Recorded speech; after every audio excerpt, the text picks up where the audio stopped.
El monte de las ánimas. La noche de difuntos me despertó a no sé qué hora el doble de las campanas. Su tañido monótono y eterno me trajo a las mientes esta tradición que oí hace poco en Soria. Intenté dormir de nuevo, imposible. Una vez aguijoneada la imaginación es un caballo que se desboca y al que no sirve tirarle de la rienda. Por pasar el rato me decidí a escribirla, como en efecto lo hice.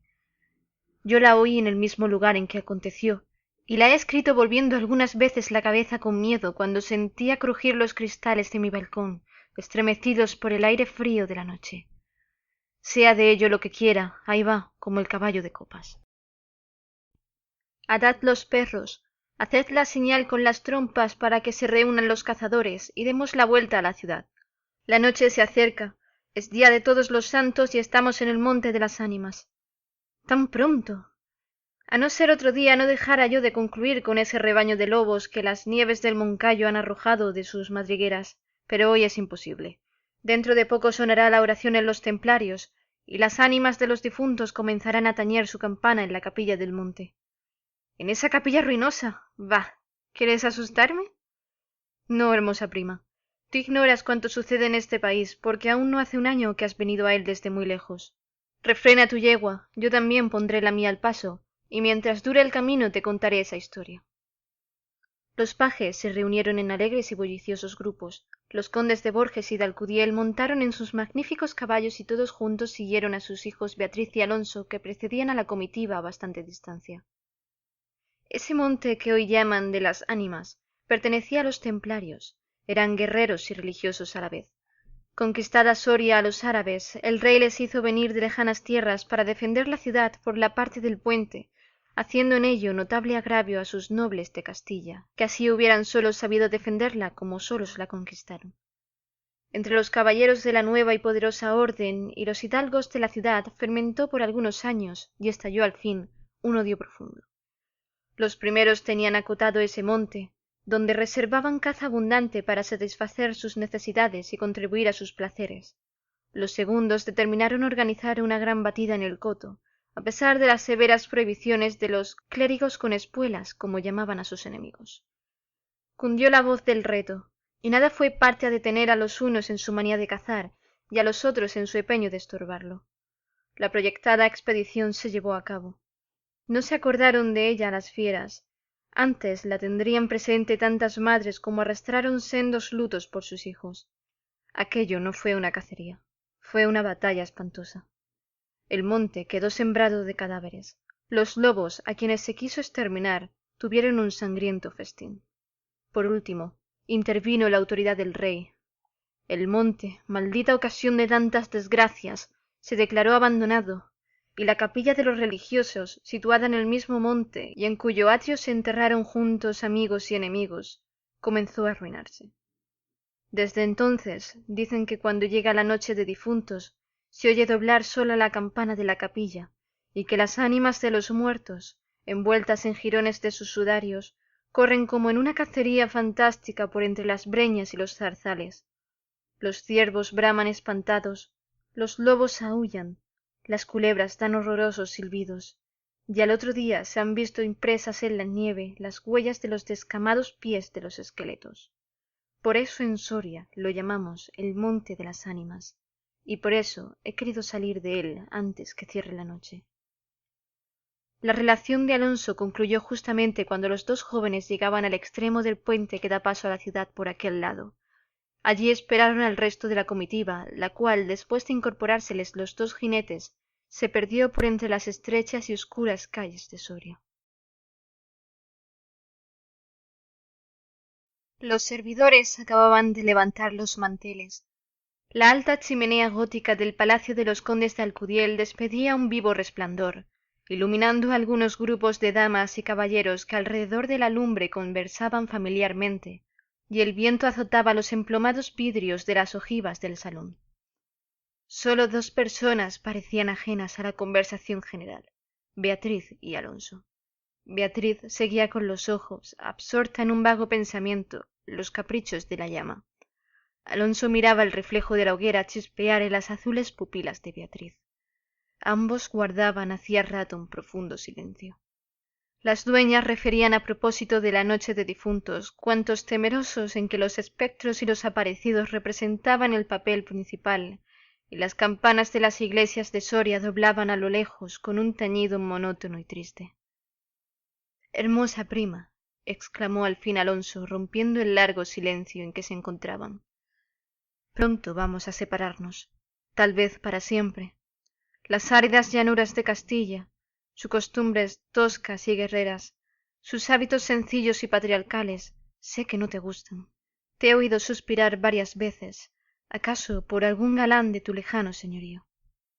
Beatriz hizo un gesto de fría indiferencia. Todo un carácter de mujer se reveló en aquella desdeñosa contracción de sus delgados labios. «Tal vez por la pompa de la corte francesa donde hasta aquí has vivido», se apresuró a añadir el joven.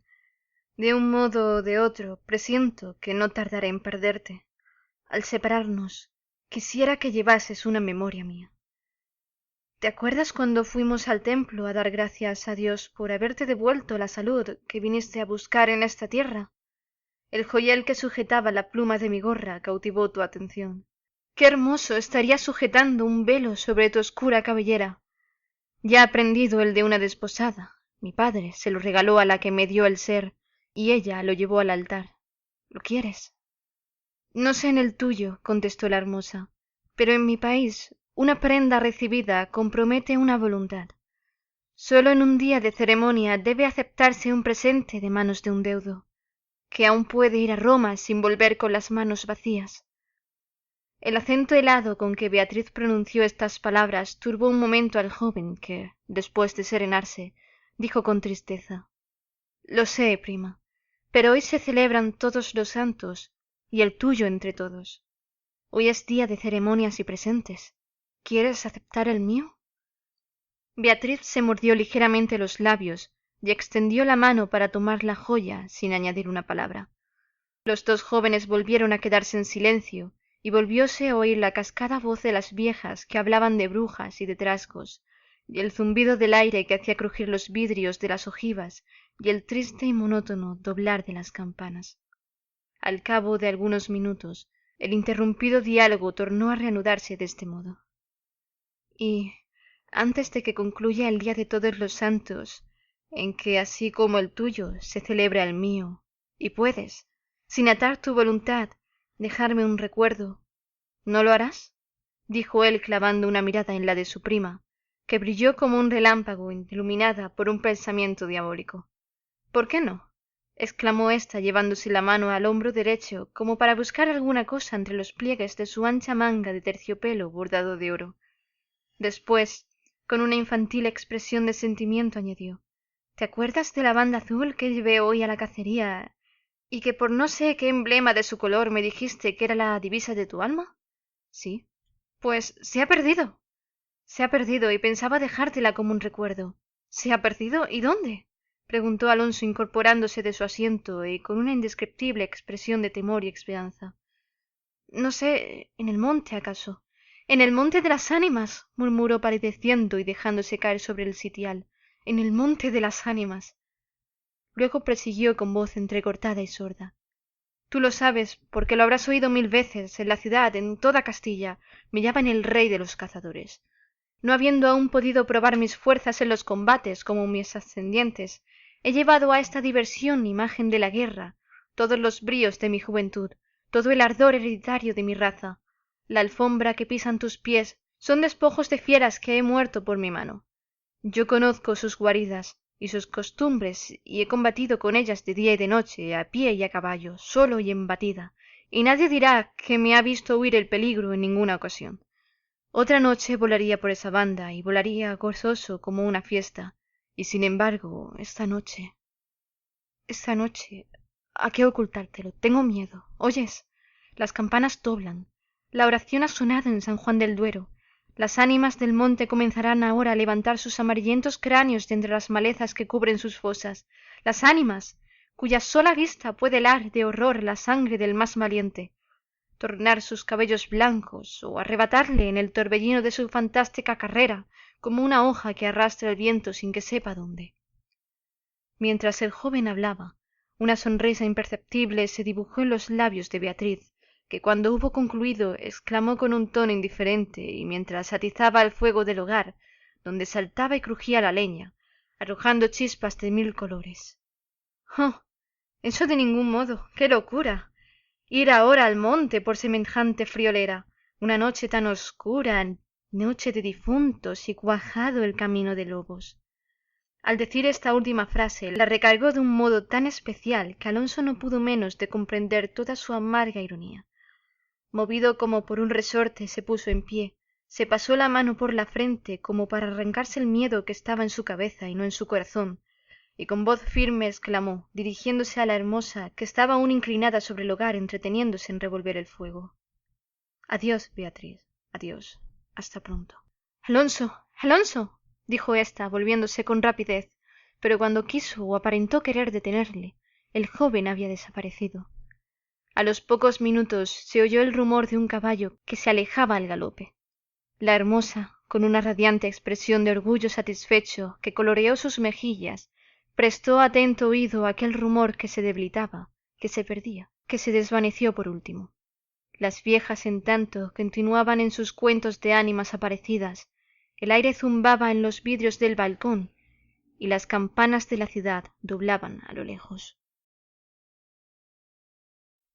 Había pasado 1 hora, 2, 3.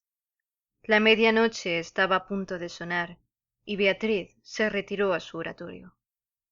Alonso no volvía cuando en menos de 1 hora pudiera haberlo hecho. «Habrá tenido miedo», exclamó la joven cerrando el libro de oraciones y encaminándose a su lecho, después de haber intentado inútilmente murmurar alguno de sus rezos que la Iglesia consagra en el día de los difuntos a los que ya no existen. Después de haber apagado la lámpara y cruzado las dobles cortinas de seda, se durmió. Se durmió con un sueño inquieto, ligero, nervioso. Las 12 sonaron en el reloj del postigo. Beatriz oyó entre sueños las vibraciones de la campana, lentas, sordas, tristísimas, y entreabrió los ojos. Creía haber oído a par de ellas pronunciar su nombre, pero lejos, muy lejos, y por una voz ahogada y doliente. El viento gemía en los vidrios de la ventana. «Será el viento», dijo, y poniéndose la mano sobre el corazón, procuró tranquilizarse, pero su corazón latía cada vez con más violencia. Las puertas de alerce del oratorio habían crujido sobre sus goznes, con un chirrido agudo, prolongado y estridente. Primero unas, y luego las otras más cercanas. Todas las puertas que daban paso a su habitación iban sonando por su orden, éstas con un ruido sordo y grave, y aquellas con un lamento largo y crespador.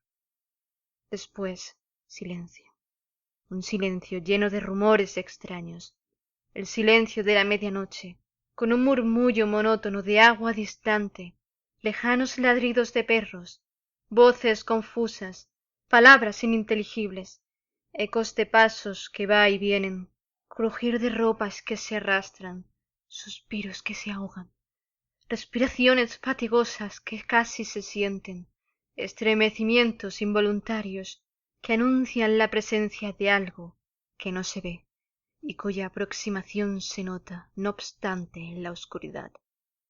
Beatriz, inmóvil, temblorosa, adelantó la cabeza fuera de las cortinillas y escuchó un momento. Oía 1000 ruidos diversos, se pasaba la mano por la frente, tornaba a escuchar. Nada, silencio. Veía como esa fosforescencia en la pupila, en las crisis nerviosas, como bultos que se movían en todas direcciones y cuando dilatándola, la fijaba en un punto. Nada, oscuridad, las sombras impenetrables. «¡Bah!», exclamó volviendo a recostar su hermosa cabeza sobre la almohada de raso azul del lecho. «¿Soy yo tan miedosa como esas pobres gentes cuyo corazón palpita de terror bajo una armadura al oír una conseja de aparecidos?» Y cerrando los ojos intentó dormir, pero en vano había hecho un esfuerzo sobre sí misma. Pronto volvió a incorporarse más pálida, más inquieta, más aterrada. Ya no era una ilusión. Las colgaduras de brocado de la puerta habían rozado al separarse, y unas pisadas lentas sonaban sobre la alfombra. El rumor de aquellas pisadas era sordo, casi imperceptible, pero continuado, y a su compás se oía crujir una cosa como madera o hueso. Y se acercaban, y se movió el reclinatorio que estaba a la orilla de su lecho. Beatriz lanzó un grito agudo, y arrebujándose en la ropa que la cubría, escondió la cabeza y contuvo el aliento. El aire azotaba los vidrios del balcón, el agua de la fuente lejana caía y caía con un rumor eterno y monótono. Los ladridos de los perros se dilataban en las ráfagas del aire, y las campanas de la ciudad de Soria, unas cerca, otras distantes, doblaban tristemente por las ánimas de los difuntos. Así pasó una hora, dos, la noche, un siglo, porque la noche aquella pareció eterna a Beatriz. Al fin despuntó la aurora. Vuelta de su temor, entreabrió los ojos a los primeros rayos de la luz. Después de una noche de insomnio y de terrores, es tan hermosa la luz clara y blanca del día. Separó las cortinas de seda del lecho. Ya se disponía a reírse de sus temores pasados, cuando de repente un sudor frío cubrió su cuerpo. Sus ojos se desencajaron y una palidez mortal decoloró sus mejillas. Sobre el reclinatorio había visto, sangrienta y desgarrada, la banda azul que perdiera en el monte, la banda azul que fue a buscar a Alonso. Cuando sus servidores llegaron despavoridos a notificarle la muerte del primogénito de Alcudiel, que a la mañana había aparecido devorado por los lobos entre las malezas del monte de las Ánimas, la encontraron inmóvil, crispada, asida con ambas manos a una de las columnas de ébano del lecho, desencajados los ojos, entreabierta la boca, blancos los labios, rígidos los miembros, muerta, muerta de horror. Dicen que después de acaecido este suceso, un cazador extraviado que pasó la noche de difuntos sin poder salir del monte de las Ánimas, y que al otro día, antes de morir, pudo contar lo que viera, refirió cosas horribles. Entre otras, asegura que vio a los esqueletos de los antiguos templarios y de los nobles de Soria enterrados en el atrio de la capilla levantarse al punto de la oración con un estrépito horrible, y caballeros sobre osamentas de corceles perseguir como a una fiera a una mujer hermosa, pálida y desmelenada, que con los pies desnudos y sangrientos, y arrojando gritos de horror, daba vueltas alrededor de la tumba de Alonso.